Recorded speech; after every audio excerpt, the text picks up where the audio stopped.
जस्सा सिंह आलूवालिया, सिखों के बेताज बादशाह। क्या आप जानते हैं कि महाराजा रणजीत सिंह से पहले एक और सिख नेता ने सत्ता की बागडोर संभाली थी, जिसने समुदाय को उसके सबसे बुरे समय में मार्गदर्शन दिया था? ये कहानी है जस्सा सिंह आलूवालिया की, जो सुल्तान उल कम थे, वह नेता जिन्होंने 18वीं सदी के उथल-पुथल भरे दौर में सिखों का मार्गदर्शन किया।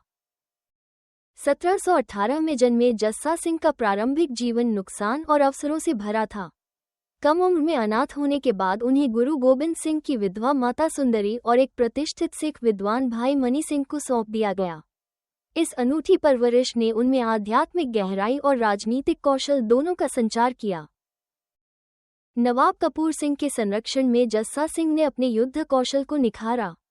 उन्होंने शस्त्र विद्या में महारत हासिल की और असाधारण बहादुरी और नेतृत्व क्षमता का प्रदर्शन करते हुए जल्दी ही रैंक में ऊपर उठ गए। 1739 में नादिर शाह के भारत पर आक्रमण ने युवा जस्सा सिंह के लिए एक महत्वपूर्ण परीक्षा पेश की। जब मुगल सेनाएं टूट गईं, तो सिखों ने गुरिल्ला रणनीति अपनाई और फारसी सेना को परेशान किया, जो अपने लूटे हुए खजाने के साथ पीछे हट रही थी। जस्सा सिंह के साहस ने उन्हें एक छोटी सी सेना की कमान सौंपी। यह एक प्रमुख सैन्य नेता के रूप में उनके उत्थान की शुरुआत थी, जिसने सिखों के भाग्य को आकार देने में उनकी भविष्य की भूमिका को दर्शाया। 1746 में मुगल सेना के साथ हुई झड़प में जसपत राय का सिर कलम कर दिया गया। मुगलों ने क्रूर अभियान के साथ जवाबी कार्रवाई की, जिसके परिणामस्वरूप छोटा घल्लूघारा नामक नरसंहार हुआ, जिसमें सिख आबादी का 1/4 हिस्सा कत्ल कर दिया गया। इस त्रासदी का बदला लेने में जस्सा सिंह ने अहम भूमिका निभाई थी। जब हत्याकांड के लिए जिम्मेदार लखपत राय को पकड़ा गया, तो जस्सा सिंह ने सुनिश्चित किया कि उसे उसके जघन्य अपराधों के लिए न्याय मिले। 1753 तक नवाब कपूर सिंह ने जस्सा सिंह की क्षमताओं को पहचानते हुए खालसा सेना को 12 मिसलों में विभाजित कर दिया। कपूर सिंह की मृत्यु के बाद जस्सा सिंह आलूवालिया को सर्वसम्मति से दल खालसा का नेता चुना गया, जिससे मिसलों को उनके अधीन कर दिया गया। ये सिख इतिहास में एक महत्वपूर्ण क्षण था।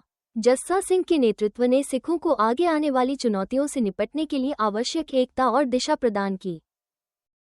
1761 में जस्सा सिंह ने सिखों का नेतृत्व करते हुए लाहौर पर कब्जा किया, एक ऐसा शहर जिस पर बंदा बहादुर भी कब्जा नहीं कर पाए थे।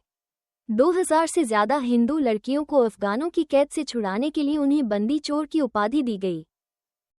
अहमद शाह अब्दाली के लगातार आक्रमणों का सामना करने के बावजूद जस्सा सिंह के नेतृत्व ने सुनिश्चित किया कि सिख न केवल जीवित रहें बल्कि समृद्ध भी हों। उन्हें सुल्तान उल कम की उपाधि दी गई और सिख संप्रभुता की घोषणा करने वाले सिक्के ढाले गए। दशकों तक युद्ध के बाद जस्सा सिंह ने सक्रिय राजनीतिक जीवन से संन्यास ले लिया और अपने अंतिम वर्ष समुदाय की सेवा में समर्पित कर दिए। मिसलों के बीच आंतरिक संघर्षों के बावजूद उनका योगदान बहुत बड़ा था। जस्सा सिंह आलूवालिया की विरासत सिख धर्म के प्रति लचीलापन, साहस और अटूट प्रतिबद्धता की है। उन्होंने सिखों को उनके सबसे बुरे दौर से बाहर निकाला और सिख साम्राज्य के उदय की नींव रखी। जस्सा सिंह आलूवालिया की कहानी नेतृत्व की शक्ति और विपरीत परिस्थितियों में भी डटे रहने की क्षमता का प्रमाण है। सिख इतिहास को और गहराई से जानने के लिए, अन्य सिख नायकों के जीवन को जानने के लिए और इस उल्लेखनीय व्यक्तित्व के बारे में जागरूकता फैलाने के लिए इस वीडियो को शेयर करें। इतिहास की और भी प्रेरक कहानियों के लिए हमारे चैनल को सब्सक्राइब करें और जस्सा सिंह आलूवालिया की विरासत के बारे में अपने विचार नीचे कमेंट में लिखें।